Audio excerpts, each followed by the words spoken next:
Welcome back to this video. If you use Android phone, consider to watch this video from beginning to the end and see how to turn off app tracking location on your Android phone.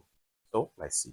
But before we dive into the tutorial, if you find this tutorial useful and you are very new to this channel, remember click on that subscribe, turn on the notification bell for more useful tutorial like this. So with that being said, let's get started.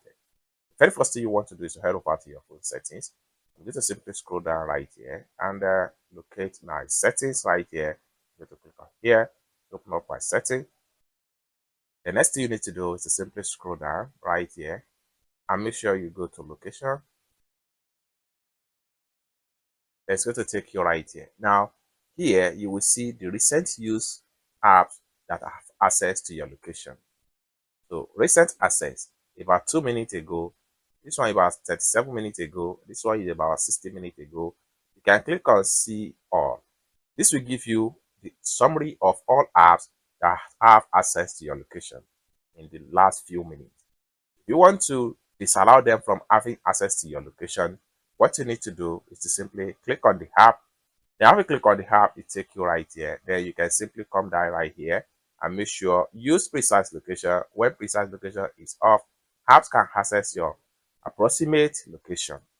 Simply turn this off.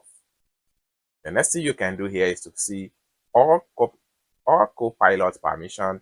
Click on it.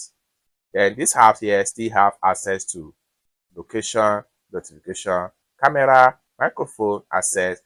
The next thing you need to do is to simply turn this particular icon off. Now, pause app activity if unused. Remove permission, delete temporary file, and stop notification. It's as simple as that. So with that, the app will no longer track your location, have access to your camera, contact, microphone, and your SMS on your Android phone, and your privacy is guaranteed. It's as simple as that. I hope you really got fun for this video. If you find this video useful, give this video a big like, and also remember to subscribe to the channel, turn on the notification bell for more useful tutorials like this. Thank you so much for watching, and I hope to see you in my next video. Bye for now.